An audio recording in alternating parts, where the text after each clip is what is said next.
Indah dan juga adem sekali. Berikut pohon-pohonnya besar. Setiap tangganya makanya disebut tangga 1000 makam karomah ya. Alhamdulillah ya. Di sini pun ada makam sembah dalam pagar jaya. Makam keramat waliullah Syekh Sunan Rahmat Suci Prabu Kian Santang Godog ya. Karena masalah perjalanan sejarah kampung Lugu iya, ayat 2 ayat silian bisa. Ayat lisan. Nya itu yang mulinya ke si Abdul Jalil keturunan yang Prabu Siliwangi itu we. Barakatuh ma'al kabairihim, bahwa hakikat itu hanya dari Allah yang diperuntukkan untuk makhluknya yang beriman dan bertakwa kepada Allah Subhanahu wa taala ya. Hayu atuh orang Cianjur mararana orang jarohan ieu guru-guru orang sadayana anu atos siar nyebarkeun ajaran agama Islam ka bumi pertiwi wabil khusus di Kabupaten Garut.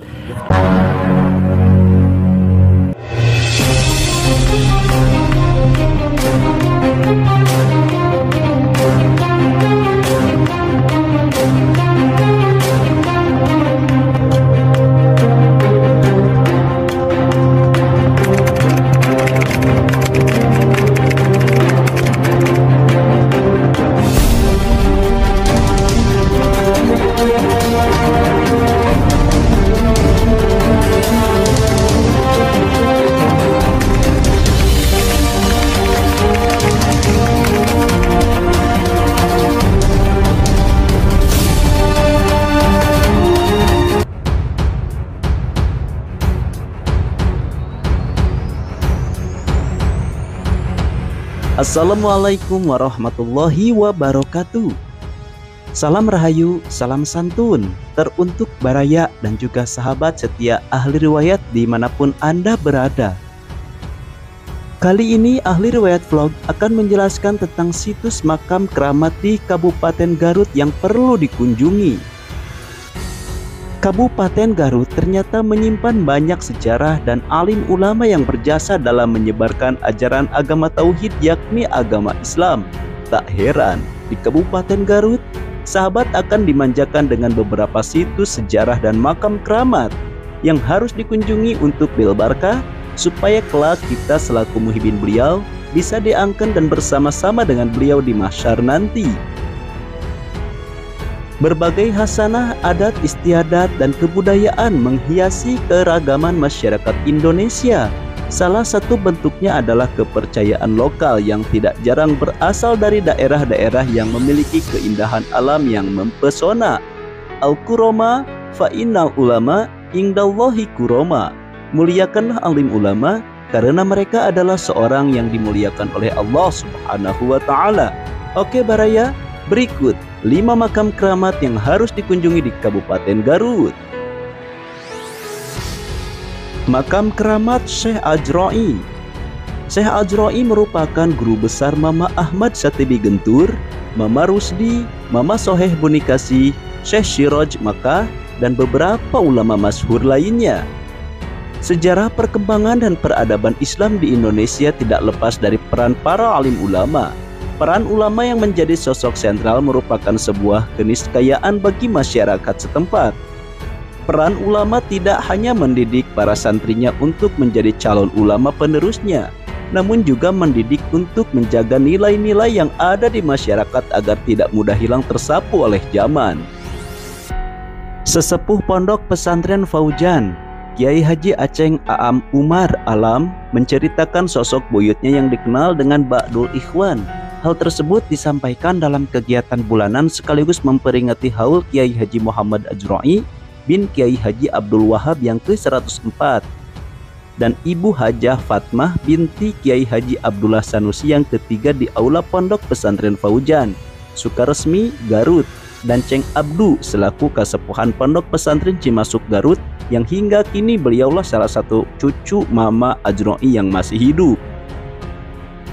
Aceng Aam, sapaan akrabnya, menceritakan buyutnya yang bernama Kiai Haji Muhammad Ajra'i 1845 sampai dengan 1918 Masehi bin Kiai Haji Abdul Wahab bin Kiai Haji Muhammad Arif bin Syekh Nuriyai bin Raden Puspadirana nasab Raden Puspadirana, di mana nasabnya masih tersambung kepada Syekh Syarif Hidayatullah Sunan Gunung Jati Cirebon. Kiai Haji Ajro'i atau dikenal dengan nama Mamak Bojong merupakan murid dari Syekh Nawawi Al-Bantani Al-Jawi Asy-Syafi'i, kata Kiai Aceng. Selain murid dari Syekh Imam Nawawi Al-Bantani, dalam sumber yang lain disebutkan bahwa Kiai Haji Ajro'i juga merupakan murid dari Sayyid Ahmad Jaini Dahlan dan Syekh Ibrahim Al-Bajuri. Sayyid Ahmad Jaini Dahlan merupakan mufti Imam Syafi'i pada masa itu. Sedangkan Syekh Ibrahim Al-Bajuri sendiri merupakan pengarang kitab Masalah fil Aqaid Al-Bajuri yang disyarahi oleh Syekh Nawawi Al-Bantani dengan nama kitab Tijan Ad-Daruri. Dalam kitab Tijan Ad-Daruri disebutkan bahwa Syekh Ibrahim telah diminta oleh sahabatnya yang disematkan dengan nama Ba'dul Ikhwan, di mana sahabat yang menjadi Ba'dul Ikhwan yaitu Kiai Haji Ajro'i Bojong Garut dan Syekh Soheh Bunikasih Cianjur. Syekh Ibrahim Al-Bajuri merupakan Grand Syekh Al-Azhar yang ke-9 di Mesir. Diceritakan oleh Aceng Aam bahwa Kiai Haji Ajro'i menikah dengan Ambu Ijo Khadijah yang merupakan putra sulung dari Kiai Haji Hasan Basori Karangkoneng, Garut, yang merupakan juga kakak dari Syekh Muhammad atau dikenal dengan nama Syekh Jabal Kubais. Dari Ambu Ijo lahir seorang putra bernama Kiai Haji Umar Basri selaku pendiri Pondok Pesantren Fauzan Sukaresmi, Garut. Selain Kiai Haji Umar Basri, putranya yang lain Nyi Mas Kunang Maimunah yang pernah menikah dengan Syekh Ahmad Syato. Syekh Ahmad sendiri merupakan putra dari pengarang kitab I'anah At-Talibin, yakni Syekh Abu Bakar Syato, ujar Aceng Aam. Selain putra-putri yang menjadi penerus agama, murid-murid dari Kiai Haji Ajro'i sudah tidak sedikit yang menjadi ulama dan mendirikan pondok pesantren. Di antara murid-muridnya yang terkenal dan melahirkan banyak ulama lain yaitu Kiai Haji Ahmad Syatibi Al-Konturi, Mama Gentur Cianjur, Kiai Haji Nahrawi, Pesantren Keresek, Garut, Kiai Haji Muhammad Rusdi, Cikoneng, Garut, Kiai Haji Hasan Mustafa, Bandung, Kiai Haji Raden Muhammad Alko, Sukamiskin, Bandung, ketika ia belajar di Pesantren Bureng, Surabaya, Jawa Timur. Bahkan muridnya tidak hanya manusia, ada juga dari golongan jin yang menjadi santrinya. Masih menurut Aceng Aam, dari beberapa riwayat, Kiai Haji Ajro'i merupakan waliullah, sehingga wajar jika yang menjadi santrinya pun tidak hanya manusia. Pada usia 60 tahun, Syekh Ajro'i berguru kepada Syekh Ahmad Khotib, yang kemudian Mama Ajro'i menjadi mursyid dari Thariqah Qadiriyah wa Naqsabandiyah. Pada masa itu, Kiai Haji Ajro'i wafat pada usia 73 tahun pada tahun 1918 Masehi dan dimakamkan di Komplek Pemakaman Bojong, Kelurahan Cimuncang, Kecamatan Garut Kota, Kabupaten Garut, Jawa Barat. Makam Keramat Godog Sunan Rohmat Nur Suci. Makam Keramat Sunan Rohmat Suci Godog, Garut.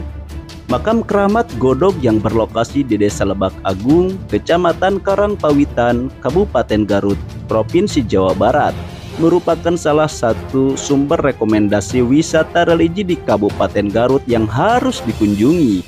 Lokasinya berada di atas puncak gunung dan untuk mencapainya harus melewati puluhan anak tangga yang sangat menantang bila sedang turun hujan. Meskipun demikian, walaupun sedang turun hujan atau hari telah larut malam, kawasan itu tidak pernah sepi dari pengunjung yang berziarah. Banyak orang yang penasaran mengapa tempat itu selalu ramai oleh pengunjung, baik dari daerah Jawa Barat maupun dari luar Jawa Barat, bahkan dari mancanegara. Sebenarnya apa yang menjadi daya tarik dari tempat ini? Mari kita bahas satu persatu. Selain menyajikan keindahan alam, hutan pegunungan dengan pepohonannya yang tinggi-tinggi dan besar, sawah yang hijau menghampar, serta udara yang sejuk menyentuh badan, daerah wisata ziarah Godog ini memiliki nilai sejarah lokal. Wilayah ini menjadi penting karena Godog adalah tempat ziarah makam dari seorang yang konon adalah penyebar Islam di wilayah tersebut. Adalah Prabu Kian Santang, yang oleh masyarakat setempat disebut Syekh Sunan Rohmat Suci, dimakamkan di wilayah itu. Menurut sejarah lokal Jawa Barat, Prabu Kian Santang adalah putra dari Prabu Siliwangi, Raja Pajajaran, dengan sang istri yang bernama Ratu Subang Larang. Dalam keyakinan setempat, Prabu Siliwangi digambarkan beragama Hindu dan memeluk agama Islam setelah menikahi Nyai Ratu Subang Larang, murid dari Syekh Kuro Karawang. Namun ada banyak versi tentang sejarah dan riwayat makam keramat Sunan Rohmat Suci dan juga kisah dari Prabu Siliwangi ini. Tapi kali ini admin akan bahas sesuai dengan info masyarakat dan kasepuhan. Tentu saja kritik dan saran silahkan komen di kolom komentar jika ada mafhum atau perbedaan pendapat untuk admin. Satu kisah, ketika Prabu Siliwangi atau Sri Baduga akan menikahi Nyai Ratu Subang Larang, beliau diberikan syarat harus ke Makkah, Arab Saudi untuk membawa syarat sebelum menikah dengan menemui Syekh Ali di Arab Saudi, tepatnya di kota Makkah. Singkat cerita, ketika Prabu Siliwangi kembali ke tanah air, agama beliau sudah beragama Islam dan menikahi dengan Nyai Ratu Subang Larang. Itulah kecerdasan dari Syekh Kuro. Kenapa Syekh Kuro tidak langsung mengislamkan Prabu Siliwangi, tetapi harus menjadi wasilah, yaitu harus berangkat ke Arab Saudi dan bertemu dengan Syekh Ali. Mungkin itu adalah salah satu karomah beliau. Adapun kisah yang lain diceritakan bahwa ketika Kian Santang telah dewasa, ia pergi ke Makkah untuk beribadah haji dan pulang kembali membawa sewadah tanah. Sepanjang perjalanannya menelusuri wilayah-wilayah Nusantara, tanah tersebut berceceran. Setiap wilayah yang kedapatan ceceran tanah tersebut menjadi tempat lahirnya para wali songo. Di tengah perjalanan menuju Gunung Suci di Garut, tanah yang dibawanya bergoyang atau ngagodeg. Dalam bahasa Sunda, bergojlog. Dari situlah nama Godog muncul. Maka dari itu, Prabu Kian Santang yang menyebarkan Islam di wilayah tersebut mendapat panggilan Syekh Sunan Rohmat Suci atau Sunan Godog. Di kampung Godog terdapat 9 makam, 1 makam milik Prabu Kian Santang dan 8 makam lainnya milik pengiring-iringnya pada masa itu. Makam-makam tersebut ditata dengan letak berurutan dimulai dari pengiring pertama hingga ke-8. Kemudian, ke makam utama atau makam Sunan Rohmat Suci yang berada di atas gunung. Makam utama berada dalam sebuah bangunan yang berbentuk persegi panjang ditutupi cungkup kain, bertatap genteng, berdinding tembok, dan berpintu kayu. Di samping kanan makam terdapat ruangan tempat menyimpan guntukan tanah keramat yang diyakini warga pernah dibawa Sunan Godog dari tanah suci Makkah. Setiap tahunnya, pengunjung paling ramai datang ke makam Godog sekitar tanggal 10 sampai dengan tanggal 16 Maulid. Puncaknya berada pada tanggal 14 Maulid, di mana setiap tanggal itu selalu diadakan acara ritual lungsur pusaka. Pada intinya, upacara ritual dimaksudkan sebagai ungkapan rasa penghormatan dari masyarakat terhadap Sunan Godog karena jasanya yang telah menyebarkan ajaran agama Islam di Tatar Garut. Ungkapan rasa hormat direalisasikan dengan cara ngamumule, memelihara dan merawat benda pusaka peninggalan Sunan Godog seperti berbagai jenis keris, kitab Al-Quran, jubah, pedang, dan lain-lain. Benda-benda pusaka ini diturunkan dari dalam peti yang disimpan di atas sebuah ruangan pada bangunan makam. Kemudian dibuka penutupnya dan dikeluarkan satu persatu untuk dicuci dengan air bunga dan digosok dengan minyak wangi oleh juru kunci supaya tidak berkarat. Selain itu, juga dipertunjukkan berbagai kesenian asli Garut seperti adu ketangkasan domba Garut. Selain makam keramat, terdapat pula penginapan, musola, toilet umum, warung makan, dan warung kopi yang tersedia di wilayah jarah tersebut. Terdapat pula kolam pemandian yang berada di puncak gunung namun tidak dibuka untuk umum. Konon, hanya orang-orang tertentu yang bisa masuk ke wilayah kolam. Dari penuturan sang juru kunci, wisata ziarah Godog ini merupakan salah satu tempat ziarah yang kerap dikunjungi oleh para kalangan elit pemerintah maupun pengusaha.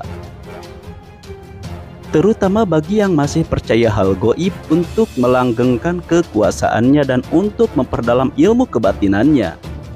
Golongan ini biasanya memiliki seorang guru spiritual yang mengarahkan kegiatan ziarahnya, seperti tempat ziarah yang harus dikunjungi maupun waktu baik untuk ziarah. Bahkan beliau menyebutkan bahwa seorang tokoh nasional yang memiliki pengaruh besar terhadap perekonomian di negeri ini rutin datang ke Godog untuk mandi di kolam pemandian keramat. Memang di wilayah Pulau Jawa agama Islam telah lama bersinkretisasi dengan kepercayaan lokal yang sudah ada terlebih dahulu. Karena saat Islam masuk ke wilayah Nusantara Jawa, sesungguhnya Islam sedang berada di periode kemunduran kekuasaan. Serangan tentara Mongol pada tahun 1258 Masehi kepada kekhalifahan dinasti Abbasiyah, khususnya dengan serangan ibu kota Baghdad, menyebabkan hancurnya pusat peradaban dan keilmuan Islam yang sudah berdiri sejak 500 tahun. Kemudian tipologi penyebaran ajaran agama Islam Nusantara yang terjadi sekitar abad ke-15 pun menjadi bersifat fleksibel dan adaptif terhadap unsur-unsur lokal, karena kekuatan Islam secara politik saat itu sedang melemah.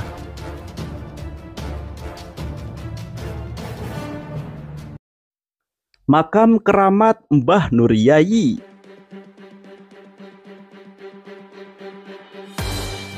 Khusus di Kabupaten Garut ada gelar Aceng dan Nyimas, yakni sebuah gelar yang disematkan kepada putra dan putri ajengan atau kiai.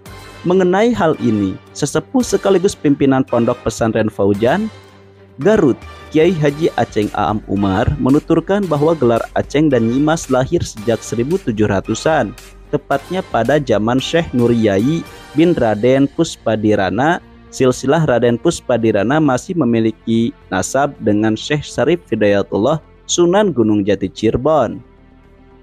Mbah Nur Yai adalah murid dari Syekh Abdul Muhyi Pamijahan Tasikmalaya dan juga murid dari Syekh Ja'far Siddiq Garut atau Sunan Haruman dan murid Syekh Maulana Mansuruddin Cikaduan Banten. Beberapa keturunan Syekh Nur Yai yang berpengaruh diantaranya adalah Syekh Hasan Basori, Syekh Muhammad atau Syekh Jabal Kubais Makkah, Syekh Muhammad Ajroi Mama Bojong Garut, Syekh Muhammad Umar Basri Pesantren Faujan Garut, Syekh Siroj pengarang kitab Futul Ilahiyah, dan Syekh Salim. Pada zaman Syekh Nur Yai, kata ajengan Aceng, penjajah Belanda sering melakukan praktek jual beli gelar Raden kepada masyarakat, khususnya kepada mereka yang dekat dengan mendukung Belanda. Hal ini tentu membuat Syekh Nur Yai merasa khawatir karena jika dibiarkan akan merusak terhadap keturunan asli Raden. Akibat banyaknya orang yang tidak menyandang gelar Raden, tidak sedikit masyarakat yang merasa kesulitan untuk membedakan antara Raden asli dan Raden palsu keterangan Belanda itu. Akhirnya untuk menjaga nasab yang jelas, Mbah Nur Yai membuat gelar khusus bagi keturunannya dengan nama Aceng dan Nyimas sebagai pembeda dengan gelar Raden. Seiring berjalannya waktu, gelar Aceng semakin terbuka. Artinya tidak hanya dikhususkan kepada keturunan Syekh Nur Yai, sebab masyarakat Garut biasa menyebut Aceng kepada siapa saja yang bisa ngaji atau dianggap sudah menjadi ajengan. Mengenai hal ini, ajengan Aceng Aam yang masih keturunan dari Syekh Nur Yai juga sudah memakluminya. Ia menganggap hal itu terjadi karena keterbatasan pengetahuan masyarakat terhadap sejarah nama Aceng itu sendiri. Kiai Haji Aceng Mimar Hidayat, pimpinan Pondok Pesantren Najahan Bayongbong yang masih keturunan Syekh Hasan Nur Yai yang di Garut dikenal sebagai Bani Nur Yai, mengungkapkan semasa hidupnya Mbah Nur Yai selalu memanjatkan doa agar anak-anak keturunannya menjadi ulama meski tidak menimba ilmu di pondok pesantren. Hal ini terbukti dengan tersebarnya keturunan Mbah Nur Yai yang membuka pondok pesantren. Bahkan Kiai Haji Aceng Mimar menyebut jika 60% pesantren yang berada di Kabupaten Garut berasal dari keturunan Mbah Nur Yai. Makam keramat Syekh Abdul Jalil Dukuh berlokasi di Kampung Adat Dukuh Cikelet Pamengpek, Kampung Dukuh, Desa Ciroyom, Kecamatan Cikelet, Kabupaten Garut. Syekh Abdul Jalil adalah keturunan dari Sumedang Larang pada abad ke-17. Sumedang bupatinya Raja Gempol.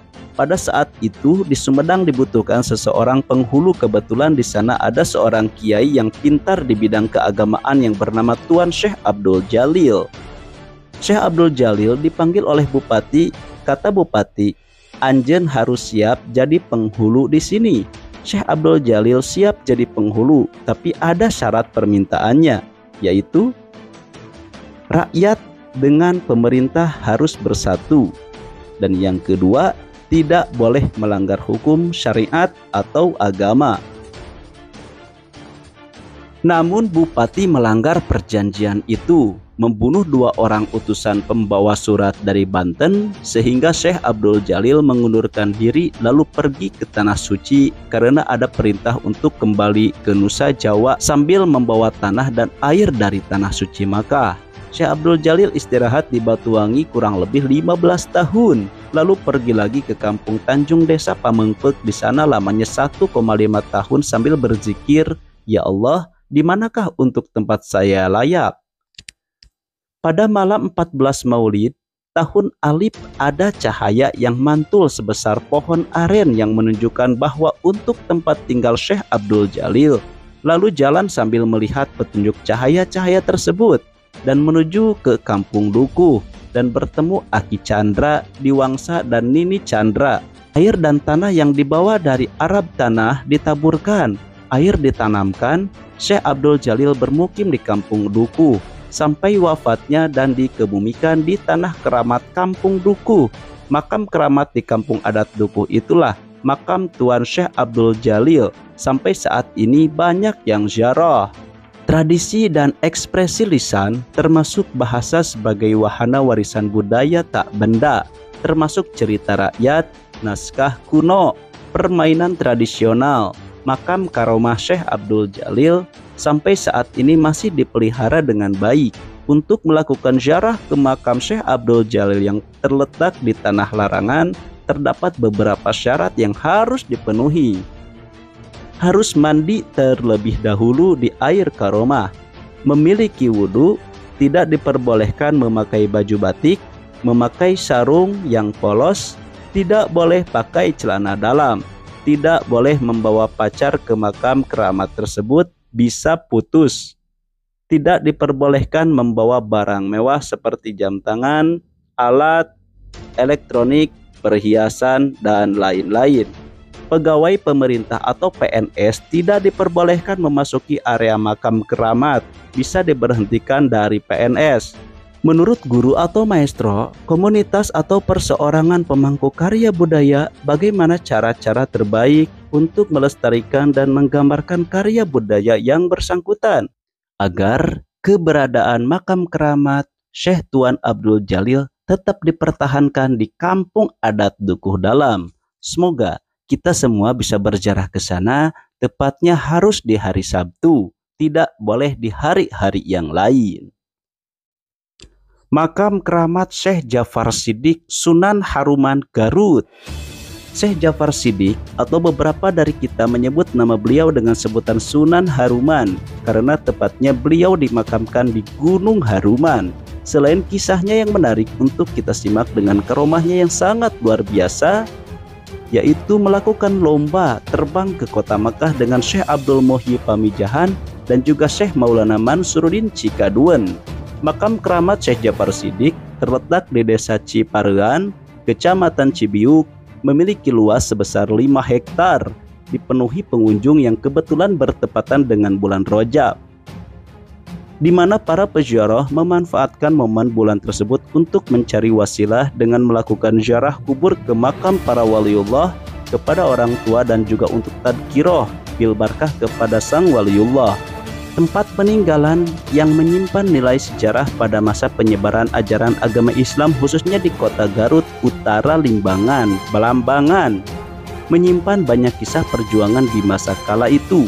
Dan manfaat serta keberkahannya masih bisa dirasakan sampai sekarang oleh masyarakat sekitar dan pengelolanya pun oleh masyarakat sekitar pula bersama tokoh ulama setempat. Makam karomah Syekh Ja'far Shiddiq terdiri dari 4 makam utama yang kesemuanya merupakan kerabat dekat dari Syekh Ja'far Shiddiq dan penyebar ajaran agama Islam di Kabupaten Garut khususnya.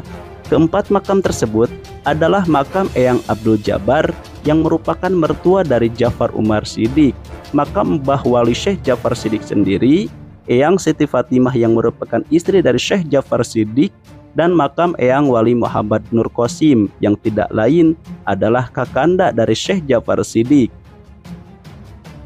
Keempat makam tersebut terletak berurutan sesuai dengan urutan penyebutannya, dari atas ke bawah. Kawasan makam yang masing-masing dibatasi oleh pagar kayu. Hingga pada saat ini banyak masyarakat yang datang berziarah ke makam Syekh Ja'far Shiddiq. Beliau dikenal sebagai ulama ahli tasawuf dan terletak di Gunung Haruman Cibiuk, dan nama Haruman ini kemudian jadi nama Syekh Ja'far Shiddiq, yaitu gelar Sunan Haruman. Namun masyarakat setempat sering menyebutnya dengan Mbah Wali Cibiuk. Sedikit fakta tentang Syekh Ja'far Shiddiq. Syekh Ja'far Shiddiq ini adalah sahabat baiknya dengan Syekh Abdul Muhyi Pamijahan dan Syekh Maulana Mansuruddin Cikaduan Banten. Bahkan persahabatan Syekh Ja'far Shiddiq dengan Syekh Maulana Mansur Cikaduan Banten tergambar jelas dari gaya arsitektur bangunan masjid yang bernama Masjid Agung Syekh Ja'far Shiddiq. Masjid yang sudah beberapa kali mengalami renovasi tersebut diperkirakan sudah berusia lebih dari 400 tahun. Dan sampai sekarang, petaka yang terbuat dari ukiran batu dan dipasang di pucuk atap bangunan masjid tersebut masih utuh dan dirawat dengan baik oleh warga masyarakat dan juga pengurus masjid. Ada kisah yang populer di masyarakat tentang berbicara dengan yang namanya karomah. Konon, Mbah Wali Syekh Ja'far Shiddiq, Syekh Abdul Muhyi, dan juga Syekh Maulana Mansur sering sholat di Mekah bersama-sama. Berikut adalah kisah Syekh Ja'far Shiddiq yang admin dapatkan dari Kasepuhan Kuncen di Gunung Haruman Garut. Syekh Maulana Mansuruddin dikaruniai karomah dengan nembus bumi.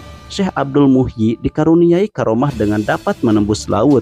Syekh Ja'far Shiddiq dikaruniai karomah dengan lewat udara. Syekh Maulana Mansur menembus bumi dari Mekah dan keluar di Ciburial, Pandeglang, Banten yang dinamakan Batu Quran. Suatu hari, Syekh Ja'far Shiddiq dan Syekh Abdul Muhyi berencana untuk pulang dari Mekah ke Pulau Jawa dan akan saling bertemu di Gunung Limbangan yang sekarang di dekat alun-alun ada sebuah batu. Syekh Ja'far Shiddiq telah sampai lebih dulu di Limbangan, tapi Syekh Abdul Muhyi belum juga sampai. Setelah lama, dia meminta maaf perihal keterlambatannya, lalu bercerita sebab keterlambatannya kepada Syekh Ja'far Shiddiq. Sewaktu saya menembus laut dan tiba-tiba laut haila, saya menggigil dingin. Oleh karenanya, aku memutuskan untuk beristirahat sejenak dan sekedar menghilangkan dingin, saya menyalakan sebatang rokok. Baru saja satu isapan, tiba-tiba jalan yang tadinya terang menjadi gelap. Saya tersadar bahwa telah melakukan makruh. Lalu saya bertaubat kepada Allah Subhanahu wa Ta'ala atas kehilafanku. Selanjutnya, jalan mulai terang kembali dan saya melanjutkan perjalanan. Hingga saat ini, di sekitar makam Syekh Abdul Muhyi Pamijahan ada larangan merokok. Makam keramat Mbah Wali Syekh Ja'far Shiddiq di Makam Haruman Garut adalah makam yang banyak dikunjungi oleh peziarah. Menurut informasi, makam ini menjadi tujuan para peziarah ahli hikmah. Tradisi orang Indonesia untuk berziarah ke makam-makam para leluhur, para aulia Allah, orang-orang yang suci dan tempat-tempat keramat yang sampai sekarang masih eksis. Walaupun tradisi tersebut merupakan warisan Hinduisme, tapi oleh masyarakat Indonesia, tradisi tersebut telah diislamisasikan. Proses islamisasi itu misalnya dengan membaca surah Al-Ikhlas, sholawat kepada baginda Nabi Muhammad SAW, membaca Al-Quran di depan makam. Suasana ziarah seperti itu jelas sangat romantis dan mengingatkan orang pada kehidupan manusia yang akan menghadapi kematian. Wallahu a'lam. Man jarul ulama faka'annama jaroni, wa man jaroni faka'annama jarullah. Maka dari itu, perbanyaklah ziarah kepada orang tua yang sudah meninggal, kepada kerabat kita dan juga kepada guru-guru kita.